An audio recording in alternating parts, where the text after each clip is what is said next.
a droit d'être soigné, d'être protégé de la violence, de l'abus et exploitation sexuelle.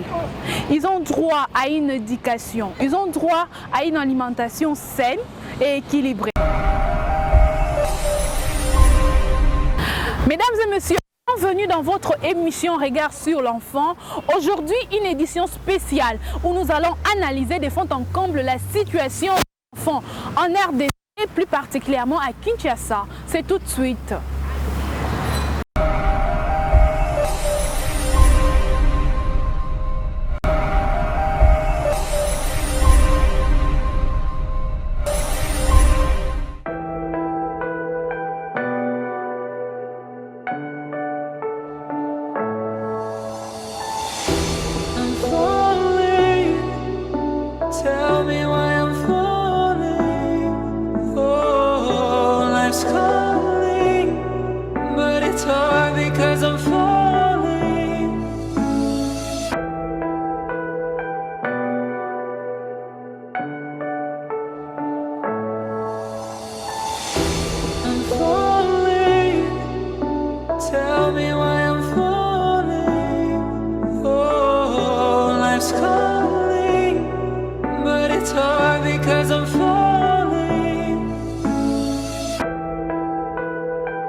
En droit congolais, un enfant ne peut pas exercer une activité commerciale.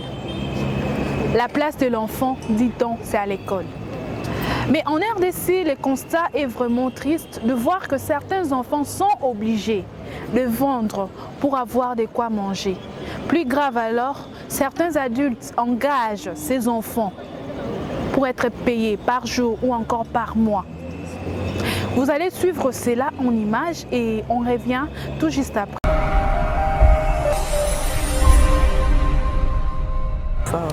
Papa kufa mama kufa. Ah oza pena ndekote. Siko yaki ndeni. Taki kanga na ya na ngai. Mais siko azonga Équateur. Azonga Équateur. Bonga benga ko peta yebi ata place ozate. Te. Comment on est? Eric. On fait c'est nani? Eric. Eric. Ok. Eric, on sera en 3e primaire. Mukolo makyo. Mukolo. Siko place au fanda na futelaka. Na futambo. Yeka kaninga zwa biso boy apesa biso. Oh boze belé kuna? Te. Naza tozalaika 3. Na na ngai na ngamo na mususu. Ba siko bazongi na tikaka ngamo. Siko tango azaki bino wana bino sibano teka maki.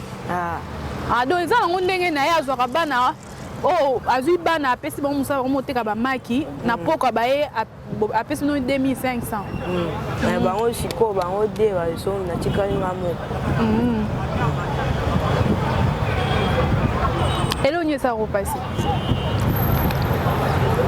Elo sala nga pasi te gambongo. Donc on se peut nous na vie ko teka no maki. Maki te. Maki ezwa ma vie te. Obi? Maki ku via te. Vie ezate.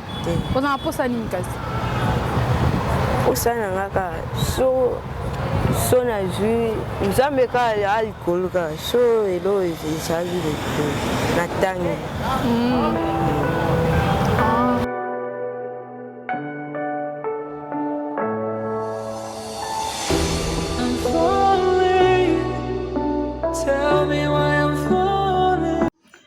Plusieurs enfants sont à la quête du bonheur, cherchant de quoi manger pour survivre, quittant leur toit familial pour se retrouver sans famille et étant au service d'un adulte qui les exploite pour son propre profit. C'est le cas de ces garçons qui, à 14 ans, qui ne fréquentent pas l'école, alors que la Constitution de notre pays, dans son article 43, prévoit que toute personne a droit à l'éducation scolaire. Un autre constat, la plupart de ces enfants sont engagés par certains citoyens qui leur payent par jour soit 4 500 francs, soit 2 500 francs congolais. Une triste réalité, mais vraie. La question qui se pose, quel est l'avenir de ces enfants? Il faudrait retenir que ces derniers sont des Congolais et devant la loi, ils ont droit à une égale protection.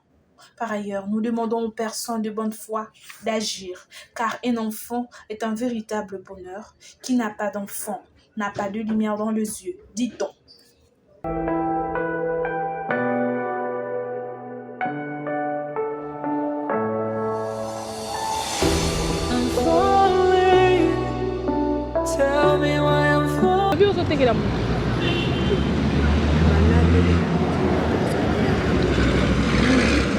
Otangaka kwani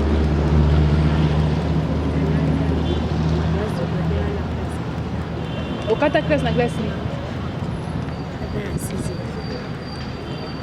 kwani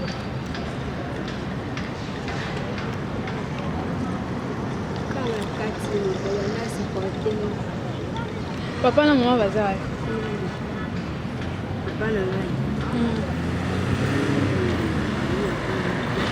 Oh mama.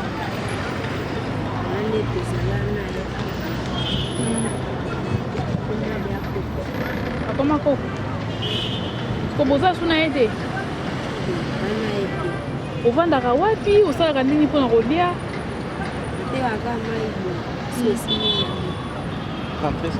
Bongo rentrée scolaire eza kala te yo osala nini?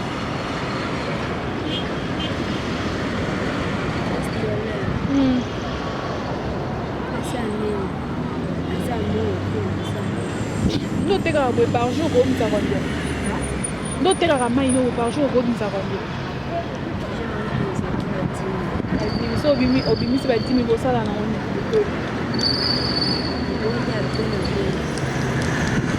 Ndako ovandaka wapi? Nani? Neri. Place ovandaka na Eric epa na bino to eza epa nani? Eza epa nani?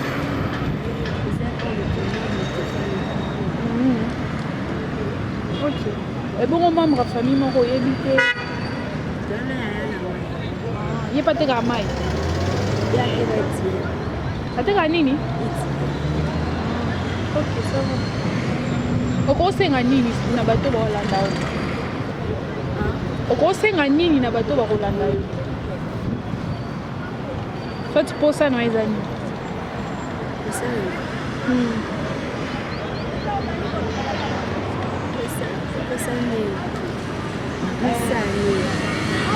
Ona posa basalelo neti nini?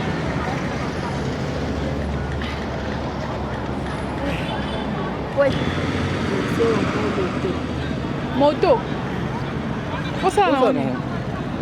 Posa na kama sini. Ah?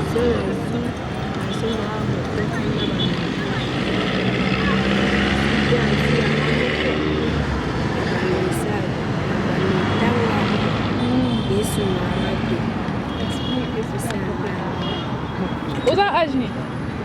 Oza 14. Oza en classe ni? J'ai passé 8. Passé 8e. Boba parents baza. Maman ça va là. Boba. Aza bila mu. Ah? Abela mu. Bongo sala ni pona kolia, kotanga. Miaka. Mama kaka msavu ajawa. Ndio kulele abela no. Ndio yaji. Ndo sa bobi okomisa combien par jour? Basi ya nini basi? 7000. Na poso miso sala mo. Labda pesa nakubali anda msuna bweni. Ndio msuna bweni. Poso na eza nani? Poso na nani? Sasa kana tanga na kadi. Na poso koma nani? Avocat. Mbongo za mtu siki na ho. Msota politique na Politique. Eh? Les politiciens sont là mbongo.